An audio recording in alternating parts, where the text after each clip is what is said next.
Hi everyone! So today I will do something completely new. A big interest in my life is to study ancient sacred scriptures.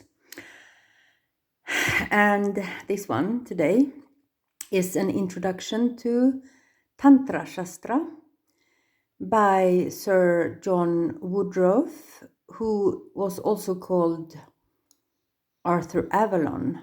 That was his nickname. So this is just an introduction in very simple layman's terms. There are some Sanskrit words as well, which I will explain as we go through it.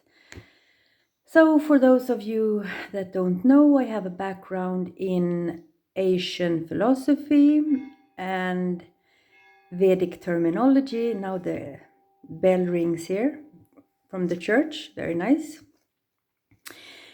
And I have always had a keen interest in spirituality. Not religion, esoteric knowledge, independent studies, and that is because I have always had a great love for self-realization. So, let me just read for you. You can take it as a bedtime story. First chapter is Mount Kailash. Or maybe I did it wrong now. Were there an introduction maybe? You see how spontaneous I am? I don't have a laptop, so no, that was the first chapter. Okay. I don't edit. Maybe in the future I will buy a laptop just for the sake of, keeping notes when I'm studying. But at this point, I feel no need for my YouTube account to edit. So, chapter 1 is Mount Kailash. Kailash is a mountain in Himalaya, which is sacred. And it's called the personification of Shiva. I can tell you much more about that, but not at this point. Let me read. The scene of the revelation of Maha Nirvana Tantra, which is a book of the Tantras, is laid in Himalaya, the abode of snow. That is what Himalaya means, the abode of snow. A holy land waits with the traditions of the Aryan race. So the Aryan race is a very sensitive word, but that is a fact. Here in these lofty uplands, encircled with everlasting snows, rose the great mountain of the north, the Sapta Kula Parvata. Hence, the race itself came, and there its early legends have their setting. There are still shown at Bimudiyar the caves where the sons of Pandu and Draupadi rested, as did Ram and his faithful wife at the point where the Kosi joins the Sita in the grove of Asoka trees. Now, you have to bear with me because the terminology is a little bit difficult. If you are not well versed in Vedic terminology, pay no big attention, just enjoy my voice. In these mountains, Munis and Rishis lived, holy men. Here also is the kshetra of Shiva Mahadev. Shiva? Who is Shiva? Let's find out. Where his spouse, Parvati, the daughter of the mountain king, was born, and where Mother Ganges, the river, also has her source. From time immemorial, pilgrims have toiled through these mountains to visit the 3 great shrines at Gangotri, Kedarnath, and Badrinath. Those are the 3 most holy places at the mouth of the river Ganges, where she flows down from the Himalayas. At Kangri, further north, the pilgrims make the parikram of Mount Kailash. Parikram means that they are circumambulating the mountain. And Mount Kailash is where Shiva is said to dwell.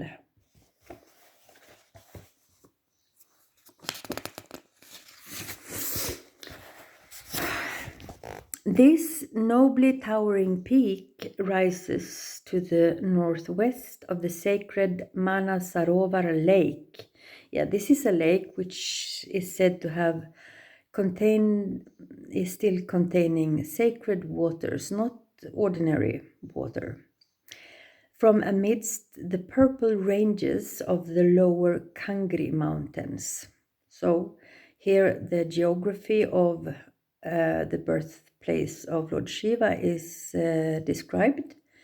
And just to set a background, this is not the philosophy which Tantra is about. This is just to have a historical background about the geography.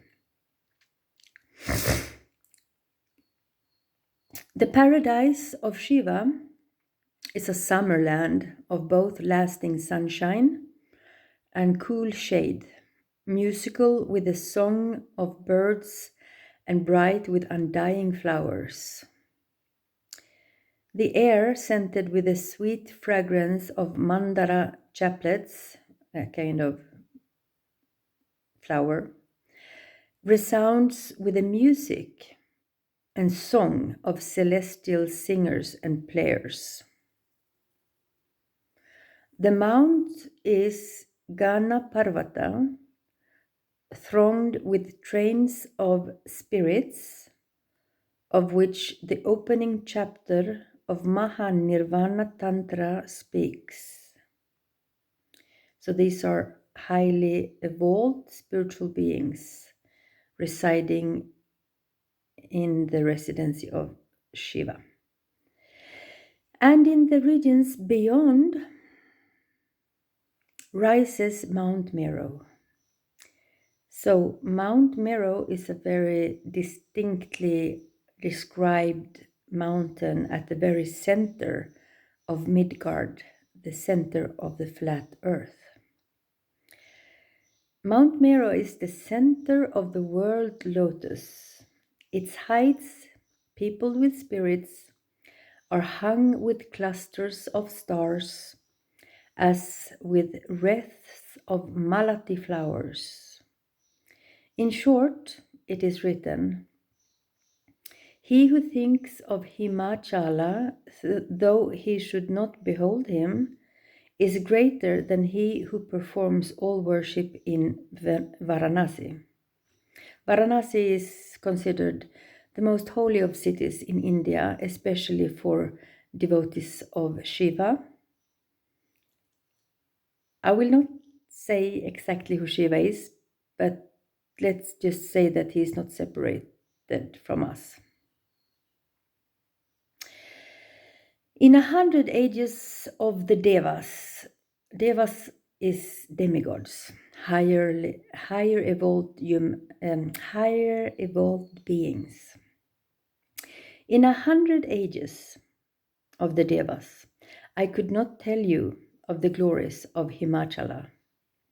As the dew is dried up by the morning sun, so are the sins of mankind by the sight of Himachala.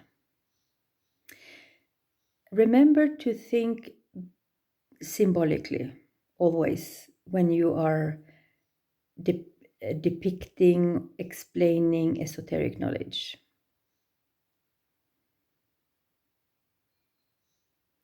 It is not, however, necessary to go to the Himalayan Kailash, to the holy mountain, to find Shiva.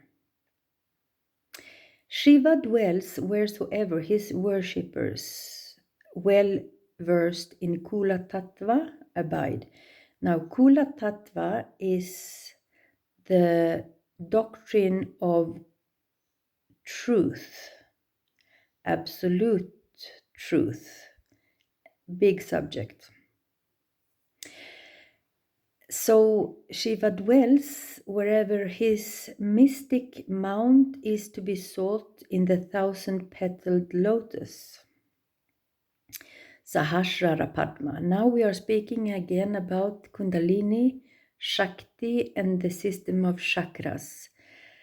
And here specifically, we are speaking about the Sahasrara chakra, which is situated at the fontanelle, the very highest stage of the body, here in the head.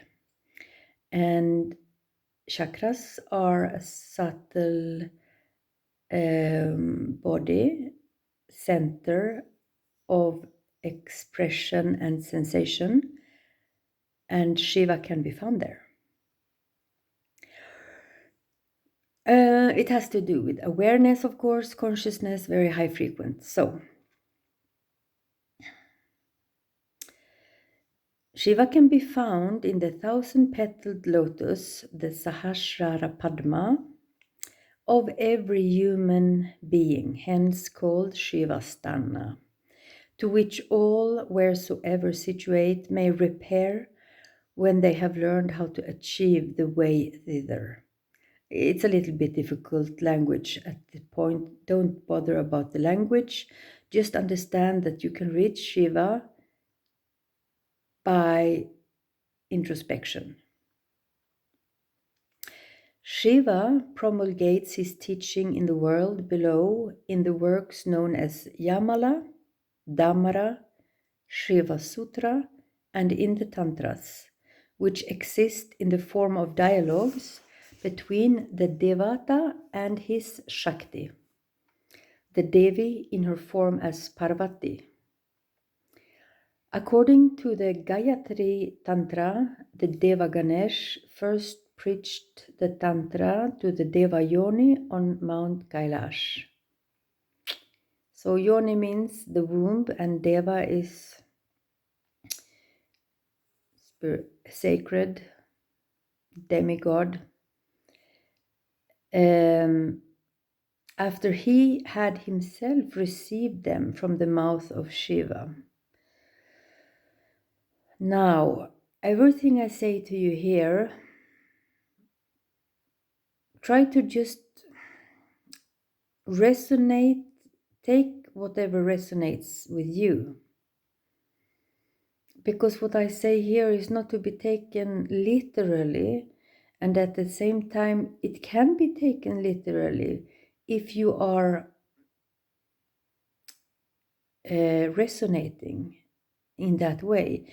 It all depends on what mood you have, so to speak, what nature you have. I try to make things as simple as possible for you when you listen to me. I just want to be your confidant, your equal on the path of self-realization. That's it. After a description of the mountain, the dialogue opens with a question from Parvati, in answer to which, and those which succeed it, Shiva unfolds his doctrine on the subjects with which Mahanirvana Tantra deals. So, finito. That was it. Now, one point here is that dogma is one thing, doctrine is another. Dogma means rules and regulations, very boring, needed only for those who are not on this platform of spontaneous love of God. Doctrine is a philosophical thesis, and there are different doctrines, of course, depending on different schools of Tantra, of Veda. There are different doctrines of Islam, of Christianity, because people are so different. You know, they have their own understanding of things. But Shiva's doctrines are not like that. They are not human. They are not illusory. They don't change through the times. His doctrine on the subject with which Mahanirvana Tantra deals is what we will go into more in the second part of this series. So Maha is great. Nirvana means freedom, release from matrix. And Tantra is here, it means it is the name of a set of books. The word Tantra has different meaning that I will not go into now. So this book, actually, I'm not speaking about Mahanirvana Tantra now because I read it before today, but this book is just an introduction to the Tantra Shastras in general. So as we can see here, Tantra has got nothing whatsoever to do with sex between a man and a woman. You see, Tantra Shastra aims to release the soul from the matrix by stimulating the dormant love for God, Shiva. And who is Shiva?